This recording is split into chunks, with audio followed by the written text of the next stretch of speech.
Girl, this video gonna get messy. Hello my beautiful queens, it is I, the one who might get burned at the stake for this video, but then again, nobody gives a shit. ZZAVID.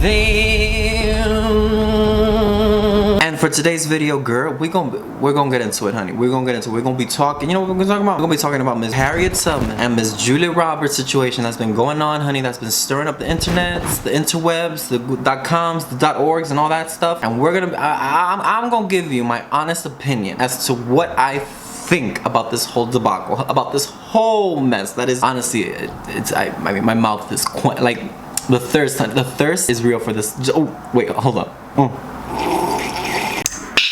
Okay, let's get into it, bitch. Oh, wait, hold up. Before we get into it, and before I explain to you why I'm not surprised, why I'm not gagged, why as to Miss Julie Roberts could have played Miss Harriet Tubman, before I explain to you why I think Miss Julie Roberts could have won an Academy Award for this portrayal of the famous, iconic abolitionist Miss Harriet Tubman, girl, if you want to hear more, if you want to see more stories, if you want to hear more opinions, then girl, why don't you just like, subscribe, and ring that bell, girl. Ooh, I won't disappoint. I mean, I might, but hey, take a chance. Okay, girl, so get you a drink, get you some snacks or something, because we're gonna talk some shit, okay? Let's get into it, honey. So, yesterday or 2 days, well, I heard of this yesterday. I was like online on Twitter and all that stuff, and I saw this article about The Hollywood Reporter, and they were talking to the screenwriter of Harriet Tubman that is out in theaters now. It's, you know, is getting talks about Academy Awards for lead actress and film and all that stuff. I haven't seen the movie. I can't tell you if it's good. I can tell you it was bad. All I'm telling you is that it has some talks about Oscar nominations. But the point is, the screenwriter, what her name? Oh, hold up. His name is Gregory Allen Howard. That name sounds like he got money in the bank, honey. Pays his bills on time. Anyways, the screenwriter of the film Harriet, which was conceived 26 years ago, honey. Like before me. Like it's been a long time, girl. 26 years ago. It's funny. It seems like a long time ago, but it's actually not a long time ago. 26 years ago, honey. When it was conceived, and he was greenlit to make the film, and they were like saying, oh my goodness, fabulous. And then he says in the interview that somebody told him, an executive, wait, hold up, it was in the meetings with the executives and all that stuff and the producers and all that stuff, they were like saying that Miss Julia Roberts should have played Miss Harriet Tubman. Now let me tell y'all something right here. Was I shocked? Was I surprised? Absolutely not. You know what really shocked me? That it didn't happen. That's what shocked me. That's what really shocked me. What shocked me was the fact that Miss Julia Roberts did not play Harriet Tubman. That's what shocked me. That they didn't greenlit this whole shit, and they were like, you know what, girl, Harriet, girl, don't worry about it. Julia Roberts, she gonna play the shit out of Harriet Tubman, honey. That's what shocked me, not the fact that it was offered. Because let me can I run down the list of actors and actresses that have played white actors and actresses that have played people of color, honey? Not only black people, but Asians, Latinos, all that. Let me run down the list for you real quick, because it's a long list, but I'm only gonna dissect it to a minority here. Let's go back in the day. Let's go back again, honey. So in 1938, Miss Judy Garland, the icon. I'm obsessed with Judy Garland. I live for Judy Garland. Queen, icon, live. And I think Renee Zellweger should win an Oscar for her portrayal as Judy. Just saying. If you haven't seen it, fabulous film. Judy Garland, in 1938, she was in this movie, Everybody Sing. It's an okay film. It's not a fabulous film. It's an okay film. The music is great, but she was in blackface. Not for the whole movie, but in part of it, she was in blackface. Nobody talks about this Judy Garland film. Reason why? Blackface. But I mean, Judy Garland, fabulous in the film. Film was but she was in blackface. That was in 1938. Then we move on to 1944 with Miss Katharine Hepburn, honey. She was playing an Asian woman, a Chinese woman in The Dragon Seed. They did prosthetics and everything on this bitch, honey. They laced her eyes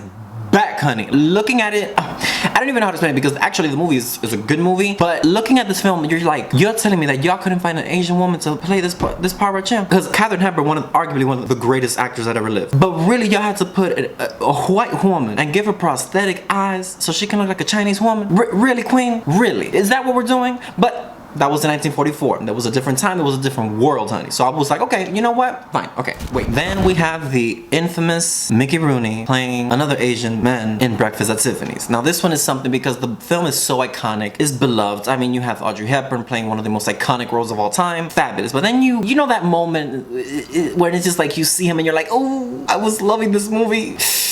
That was 2 weeks ago. You cannot go on or keep ringing my bell. You disturb me. You must have a key made. But not just the fact that you had Mickey Rooney, a white man playing an Asian man, but just the way he portrayed the Asian man, you know, like the way he played him, girl. But a lot of people look past that. They're like, okay, you know what? It was a different time. You know, the different time. We weren't as woke as we are today. So you know what? Fine, you can cringe, but let's move on. Then you have one of the most iconic films of all time, one of the most iconic Broadway shows of all time, one of the most iconic films of all time, West Side Story, and one of the most lovable, most gorgeous actresses that ever lived, Miss Natalie Wood, may she rest in peace, honey, playing Maria. Maria, honey, was a Puerto Rican, honey. She was Boricua, okay? Played by a Russian American woman. Now Natalie Wood, talented as she may be, honey, y'all are telling me that y'all couldn't find a Puerto Rican woman to play Miss Maria? Girl, come on now, like, girl, come on. But hey, you know what? At least you had Rita Moreno, honey. She killed that shit. So you know what? It was 1961. My mama wasn't even born, so I'm just gonna leave it at that. Okay, fine.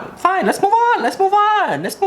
We're progressing, honey. Time is going forward. Okay, let's move on. I gotta moisturize the throat. Wait, hold on. Okay. So let's move on to 2007. Recent enough, you know what I'm saying? Okay, I was, you know, what, 2007, 21st century, honey. Here comes Miss Angelina Jolie, honey. Now, I love me some Angelina Jolie. I know there was a period of time where she was villainized. She was the bitch. She was the one that stole, you know the story. We all know the story. Whatever you want to say about her, she is a fabulous actress. Like, a fabulous actress. I don't know if you've ever seen this movie, The Changeling. That movie where she plays the mother looking for her stolen son, bitch, and then she gets her son back, and it's not her son, and then she's trying to rip, and then the world started crumbling on. Good night, Mommy. Oh, stop saying that! I'm not your mother! I want my son back! You're not my son! I need to see that movie again. That movie, literally that movie had me like this, and oh my god, if that movie fucked me up, I couldn't trust nobody. The point is, she's a fabulous actress. We love her, whether you love her or hate her. She was a fabulous actress, Academy Award winner, love her. So then in 2007, she comes out with this movie, Mighty Hearts, A Mighty Heart. Now this was based on a true story, so these are actual characters. That this is not some fictional thing from a caricature from something. This is a real life woman. She's playing Marianne Pearl, a woman looking for her journalist husband who was kidnapped in Pakistan, and it's a very tense movie. Like the story itself is very dark and intense. So this is a serious topic. Now Marianne Pearl is of Afro-Cuban descent. Gorgeous woman, beautiful, like a stunning girl. Angelina Jolie, stunning girl, but honey, she's a white woman. She white. You know what I'm saying? Like, Afro-Cuban, white. They don't, it just don't go right. You know what I'm saying? So at this point, it's like, okay, it's 2007, and we still with this bullshit? Okay, fine. You know what? Fine. You know what? It has, hey, things might change in a year, things might change in a couple. Let's move on. But then the one that had me gagged, bitch. One day, I'm online, this was a couple, like what? It was 2016, 17, 18, 19. So it was 3 years ago. 3 years ago. Fly by like that. It was 2016 and I see this trailer come out for this show called Urban Myths, which is, I can't even, anyways, the point I'm trying to make is, I saw Mr. Joseph Fiennes, a white, handsome, gorgeous actor. He's a fabulous actor. He's good. Portraying Mr. who? Michael V. Jackson, who I grant you was at the time, he was basically a white man. Well, white in appearance. Playing Michael Jackson after the 2001 terror attacks in New York. It was Marlon Brando, Elizabeth Taylor, and Michael Jackson went on a road trip after the terrorist attacks. So you cannot watch this without thinking to yourself, this is ridiculous. I know there are movies where you suspend your disbelief in whatever it is that you're watching, science fiction or whatever, but this is just to the point where it's like, this is not even funny. This is just so uncomfortable, like so uncomfortable to the point where you're like, I can't watch anymore, because it's like so it's like, like, girl, I have a better time seeing Halle Berry play Aretha Franklin. Like, this is just too much. Like, this is I sensed the danger. I'm telling you, like, Helen Keller could have seen that this shit wasn't gonna work. Like, this was not right at all, okay? But here's the thing, the point of me saying all of these scenarios, all of these movies, is to prove my point that this does not shock me at all, and this is why I can picture myself seeing Miss Julia Roberts playing the iconic, the abolitionist Miss Harriet Tubman. Because that's the problem. People who are in charge, we are the ones that decide, like, what makes a movie good, in terms of, like, when we go to see a movie, we pay the money, we stream it, we this, we that. We're in charge of that. But what we're not in charge of is, to a certain extent, who gets cast and what, and who makes the big decisions to do this and do that. So that means that there could be a man in his 70s, honey, head of the production company, saying, oh, you know what who I see as Harriet Tubman? Julia Roberts. Yes. You cast her and I'll finance this entire film. No budget, bitch. Just say whatever you want. So when you have this young black man with a fabulous script for this film, honey, he's bringing it to y'all, he's like green lit, he's written beautifully, honey, a masterpiece in the making. And then he gets this white man up in his face saying, oh, you know what? This is fabulous, but you know what will make it better? Julia Roberts. Excuse me, come again? As what, a slave owner or what? What did you talking about? Oh, no, it's Miss Harriet Tubman. You know what the scary part is? You know what the real scary part is? That in my mind, I could picture, imagine, if this was greenlit in the late 90s, early 2000s, I could see the trailer right now saying, Julia Roberts, the role of a lifetime, Harriet. Like, and then the interviews and everything leading up to the award season, it could have been like Julia Roberts saying, oh, you know what, this was just the journey of a lifetime, a journey of self-discovery, of understanding the struggle of the African-American human being and what it was like to have to go into that part of myself, to find the black woman from within. And then, you know, the Weinstein times, you know, before the whole grabbing and pussy grabbing and all that stuff, you know, of course there would have been campaigning for Miss Julia Roberts to get the Academy Award at portraying Miss Harriet the Tubman. And we would have been looking back at it like, oh shit. But at the time, it would have been like, oh, a journey of self-discovery. We could spin this into the story of a lifetime, honey. Miss Julia Roberts, the queen of film. That's the scary part, that I could see it in my mind now, like the late 90s, early 2000s, like Academy Award nomination for Best Actress in a Leading Role. Julia Roberts, Harriet Tubman.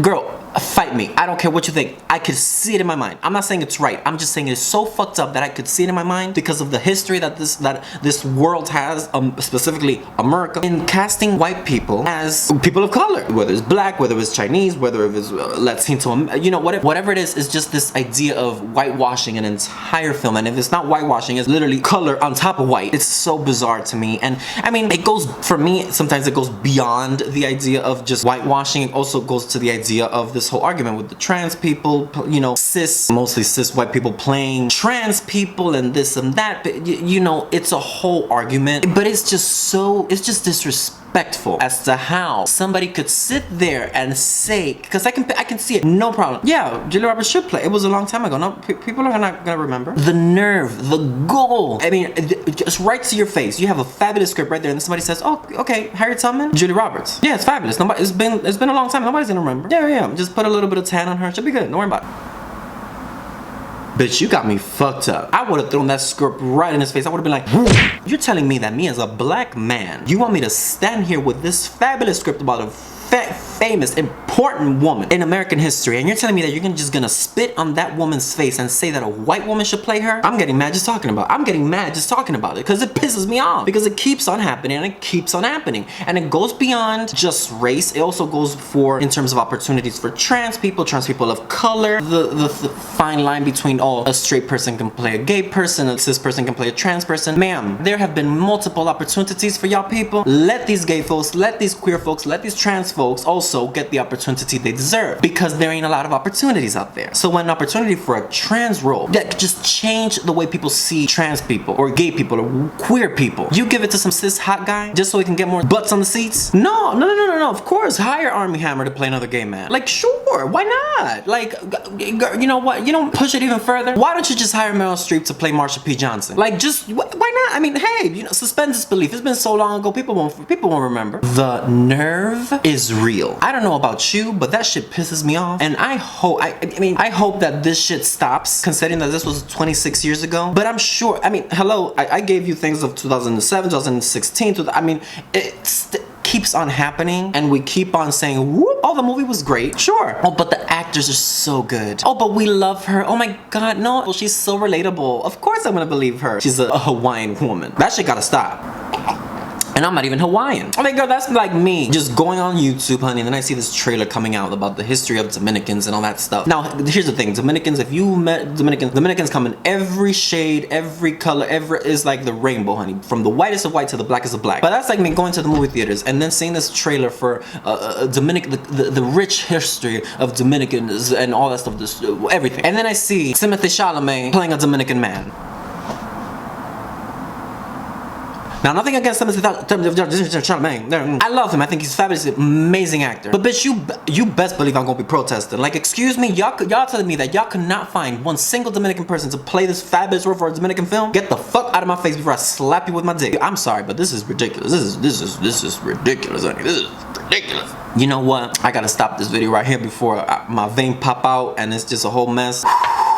Girl, I want to know what you thought about. I want to know what your take on all this shit is, because at the end of this day, honey, it keeps on happening. We keep on letting it fly. Award season keeps coming up, and then you got all these people getting nominated for roles that you know damn well that they should not be playing. And it's just like, because they're great actors, because they're white and they're palatable for the mainstream audience, we let it fly, and they win the awards. They get the applause, standing ovation. Oh my God, you were so brave for playing this character, honey. Oh my God, yes. Really, queen? Really? Anyways, girl, you know what I need to drink some almond milk and eat a little something because my blood pressure is going up too high, so I'm getting a little bit upset. So you know what? I'm just gonna leave it right here, and I want you to sound off in the comments section. I want to know what the fuck you thought about this whole shit, honey, because there's a lot to digest. There's a lot to say. I want to know what would you think of Miss Julie Roberts up in here playing Harriet Tubman? Anyways, girl, I'm gonna leave it right here. I hope you sound off. I hope you let me know, bitch. I want to know what you thought. Be honest, unfiltered, uncensored, but you know, bitch. Oh, you gotta keep it right. Keep it tight. Then I'll see you until next time, darlings. Oh, bye.